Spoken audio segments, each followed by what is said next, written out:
네, 6시 23분 30초 지나고 있습니다. 이슈 오늘 시작하죠. 연탄재 함부로 차지 마라. 너는 누구에게 한 번이라도 뜨거운 사람이었느냐. 예, 너에게 묻는다라는 제목의 시인데요. 이 시로 아주 유명한 분이죠. 안도현 시인이 최근 고향인 예천으로 돌아와서 지역을 위한 다양한 활동을 준비 중이라고 합니다. 안도현 시인 직접 연결해 보겠습니다. 선생님 안녕하십니까? 예, 안녕하세요. 아유, 안도현입니다. 반갑습니다. 예, 반갑습니다. 대학 진학 이후에 쭉 이제 전라북도, 전주 그쪽에서 생활해 오셨죠? 예, 그렇습니다. 예. 40년 정도 20살 이후에 아이고. 전주 전라북도 쪽에서 살았습니다. 예, 그러시다가 마치 그 시인님의 동화 연어처럼 지난 2월 한 석 달 이렇게 지나고 있네요. 2월에 40년 만에 이렇게 고향인 예천으로 돌아오셨습니다. 우선 왜 돌아오신 건지 그리고 귀향하신 소감도 좀 여쭤볼게요. 예, 예. 뭐 개인적으로는 제가 그 전주에 있는 대학에 있다가 네. 그 작년부터 그 이제 단국대학교로 그 직장을 옮겼어요. 용인에 있죠? 단국대가? 예, 그 용인에도 있고 천안에도 있고. 천안에도 그래서, 있고요. 예. 예, 예. 그래서 전주에 40년 살았는데 뭐 딱히 오래 살아야 될 이유는 없고 예. 또 전에부터 어머니 계시는 고향 쪽으로 가서 살고 싶다 이런 생각을 쭉 하고 있었거든요. 예. 그래서 왔습니다. 지금 모친은 계시고요. 예천에. 예, 안동에 계시고요. 예. 안동에 계시고 이제 고향인 예천으로 오셨는데 어떻습니까? 40년 만에 이렇게 오시니까. 보통은 이제 뭐 서울이나 이런 데서 사회생활을 하다가 예. 뭐 정년을 하고 나서 이제 그 고향으로 오는 분들이 있잖아요. 예, 예. 그래서 그걸 뭐 귀향을 하향이라고도 하고 뭐 낙향이라고도 하고 그러는데 예. 저는 하향이 아니라 이렇게 상향한다라고 제가 말을 하나 만들었는데 상향한다. 예, 고향으로 내려온 게 아니라 고향으로 올라왔다는 생각을 가지고 예. 그래서 아직은 뭐 일을 열심히 하고 있고 해야 될 시기지만 내가 일 열심히 하는 것도 고향에 가서 한번 해보자 이런 생각을 하면서 왔죠. 이제 정년을 맞아서 쉬러 고향으로 돌아온 게 아니라 앞으로 아주 더 왕성한 활동이 예상이 되네요. 그러면 좀 기대를 해봐도 되겠습니다. 그냥 조금 빨리 온 거죠. 예. 자, 우리 안도현 시인께서는 간혹 SNS를 통해서 정치적인 발언도 주저하지 않으셨고요. 또 예. 지난 2012년 대선에서 문재인 대통령 후보 또 공동선대위원장까지 맡으셨는데 네. 아시다시피 우리 지역 정서가 이렇게 뭐 친여적이라고 할 수 없는데 그런 점에서 좀 귀향이 좀 망설여지진 않으셨을까 그런 생각도 좀 드네요. 예, 제가 고향으로 돌아오기 전에도 전주에 있는 분들도 그런 걱정을 해요. 네. 그 경상도 가서 안심히 잘 적응하면 살 수 있을까? 뭐 이런 그런 걱정을 하는 분들이 있었는데, 예. 제가 어떤 정치적인 의사를 가지고 있는 거하고 생활하는 거하고는 뭐 별개의 문제라고 생각을 하고요. 네. 뭐 누구나 사람은 정치적으로 다른 사람을 지지할 수 있고 의사표현을 할 수 있지만 그걸 뭐 부딪혀가면서 저는 뭐 하고 싶지는 않고요. 네. 뭐 그런 것은 큰 걱정이 없습니다. 다 사람 사는 일입니다. 예. 그러니까 그 대선 후보의 공동선대위원장까지 지내셨으니까 혹시 고향에 오셔서 정치 활동하시는 건 아닌가 이런 생각도 좀 들 것 같은데요. 뭐 저는 12년에도 그런 일을 했고 17년에도 문재인 대통령을 만드는 데 도움이라기보다 약간의 일을 했는데요. 예. 그래서 사람들이 너 정치하려고 그러느냐라고 묻는 사람들이 있었어요. 예. 근데 저는 우리나라 정치가 좋은 방향으로 가기를 바라는 사람이지 제가 뭐 현실 정치 속에 뛰어들어가서 무엇을 한다랄지 이런 것을 생각해 본 적도 없고 하지도 않을 겁니다. 앞으로도 직접 정치 생활을 하지 않을 것이다라는 말씀이시네요. 예. 네. 요즘 문재인 대통령 지지도가요. 얼마 전에 그 한국갤럽 조사에서 71% 찍은 거 아시죠? 예. 그 지지자로서 감회가 어떠신지요? 이런 거 보면.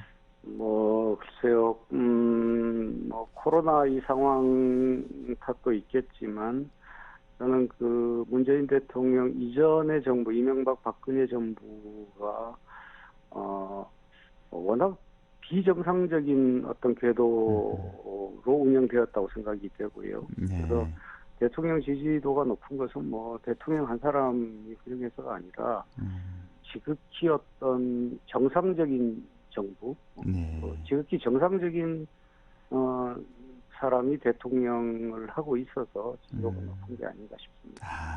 그 전 정부 비정상에서 이제 뭐 특히 뭐 문 대통령이 잘하셔서 그렇다기보다는 비정상에서 정상으로 돌아와서 이렇게 지지도가 높다 이렇게 또 말씀을 해주시네요. 네. 그나저나 예천에 오셔서 가장 먼저 하신 일이 잡지를 발행하셨어요. 그 네, 예천 산천이라고요. 그렇죠. 예천 산천이라는 제목의 잡지인데 좀 소개를 좀 해주시죠. 어떤 잡지고 또 어떻게 해서 발행하게 되신 건지요?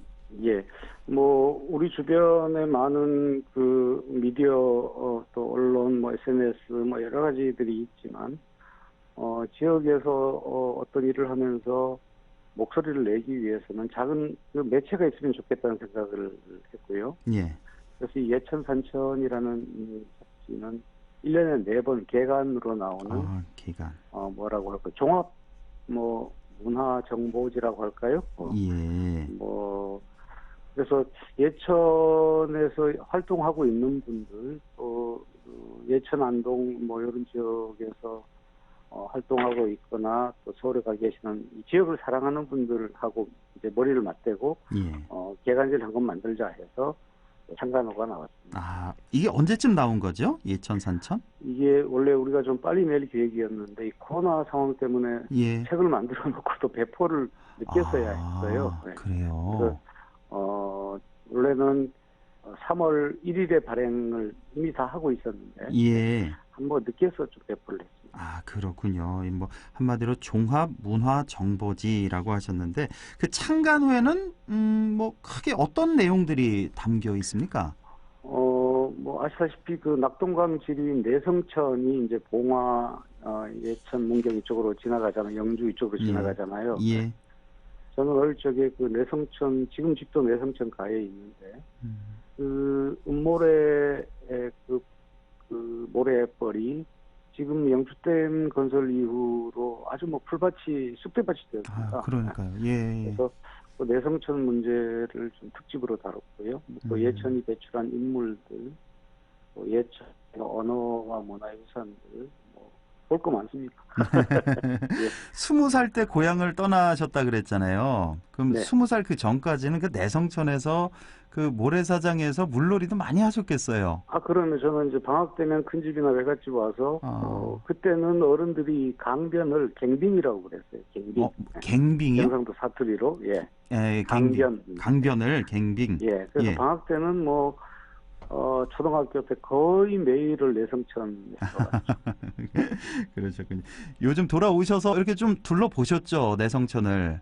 몇 군데 가봤습니다. 많이 훼손이 됐죠? 어떻습니까? 뭐 벌써 시간은 좀 오래됐습니다만 내성천이 한 10여 년 전만 해도 풀을 그렇게 많이 찾아볼 수가 없었거든요. 강 안쪽에. 지금은 뭐 풀 정도가 아니라 나무가 자라고 자갈들이 깔리고 해서 영주댐을 막고 나서부터 급격하게 변해서 이 강 자체가 내성천이라는 강 자체의 원래 모습이 거의 사라져가고 있습니다. 참 얼마나 안타까우세요. 이렇게 보고 있으면. 그렇죠. 이 예천 산천 이 잡지를 혼자 발행하시지 못하셨을 테고 좀 주변에서 이렇게 좀 도와주신 분들도 많이 계시겠어요? 뭐 시를 쓰는 뭐 안동의 안상학 시인도 있고요. 서울대 국문과에 있는 조현설 교수라고요. 신화학자인데 예천 출신이거든요. 또 뭐 예천의 김손혜 선생님 등등 해서 지역을 좋아하는 그 하여튼 문화예술인들이 똘똘 뭉쳐서 만든 이 예천 산천을 좀 읽어보려면 구독하려면 어떻게 하면 됩니까? 저한테 연락하면 되는데요. 어디로 연락드리면 되겠습니까? 우리 그 사무실에서 받을 수 있는 전화가 이제 전화번호를 이런 데서 이야기할까요? 그럼요. 번호요. 010 2129 3114. 3114. 예, 이게 이쪽으로 사무실에 연락하시면 있는 그 직원 전화번호인가 보네요. 그렇습니다. 예, 우리 예. 편집장님 전화인데요. 예. 안내를 구독하실 분들은 연락하시면 안내를 음. 해드릴 겁니다. 010-2129-3114번으로 전화를 정확하게 주시면 말해주셔서 고맙습니다. 이거를 어떻게 구매가 가능한가요? 아니면 그냥 물론요. 한 달에 10,000원 정도 후원회비를 내시면 예. 책도 구독하시고 또 여러 가지 행사에도 초대되시고 그래요. 예. 한 달 뭐 회비조로 해서 10,000원 정도 내시면 네. 계속 개간지라고 했으니까 3개월에 한 번씩 이렇게 예. 받아보실 수가 있습니다. 이 잡지의 발행 주체가 모천이라는 이름의 사회적 협동조합이라고 들었습니다. 네. 이게 방금 말씀하신 그 사무실이죠? 모천? 그렇습니다. 사회적 협동조합이 이름을 이제 어머니의 강이라고 해서 모천이라고. 어머니의 강. 예. 어떤 곳인지 좀 소개를 해주시죠. 이 사회적 협동조합에서 이제 예천 산천이라는 잡지를 발간을 하면서 크게 두 가지입니다. 하나는 이 예천의 문화를 어떻게 하면 좀 더 젊은 친구들한테 이렇게 교육적 차원에서 접근하게 할 수 있을 건지, 뭐 거기는 여러 가지 일들이 있는데요. 이제 잡지 창간을 했고 앞으로 이 말로만 뭐 지역 문화 활성화가 아니라 지역의 어떤 작은 것들을 찾아내 가지고 그거를 젊은 혹은 어린 친구들한테 어떻게 그걸 또 권할 건지 뭐 이런 방법들을 실행하고 하는 협동조합입니다. 예, 모천이라는 이름의 그 어머니가 이름도 참 잘 지으신 것 같습니다. 이 사회적 협동조합을 통해서 지역문화 활성화를 위해서 앞으로 애쓰시겠다는 말씀이시고, 아까 그 내성천에 대한 기억은 말씀해 주셨고, 여름 방학만 되면 거의 매일같이 내성천 모래사장에서 물놀이를 하셨다는 그 말씀이 있었고, 앞으로는 이 내성천 복원에도 뭐 직접적으로 간접적으로 힘이 되고 싶으시다고요. 앞으로 어떻게 활동하실 계획이십니까? 힘이라기보다 저는 이 세상이 생태적으로 바뀌어야 된다는 것은 찬성하지만 환경운동을 직접 하고 있는 사람은 아니고요. 제가 하고 있는 글을 써서나 아니면 다른 어떤 모임을 통해서 내성천이 죽어가고 있다는 것을 널리 알리고 하여튼 복원하도록 하는데 힘을 좀 보탤 생각입니다. 예, 그런 게 바로 이제 예천 산천과 같은 이런 뭐 잡지 발행을 통해서 아니면 오늘 같은 이런 방송을 통해서도 많이 알리시겠다라는 그런 말씀이시고, 지금 뭐 문단도 그렇고요. 우리 사회에 영향력이 있는 분이 이렇게 고향 예천으로 돌아오셔서 참 반가워하는 분들이 많으실 것 같은데, 여기저기서 찾으시는 분들도 많으실 텐데요. 뭐 향후에 시 모임이라든지 뭐 시 창작 워크숍, 또 전국의 시인을 좀 예천으로 초청하는 그런 행사 등등 뭐 많은 계획이 있으실 것 같은데요. 예, 이번 올해 상반기는 그 코로나19 상황 때문에 계획했던 일들을 아직 못하고 있고요. 예.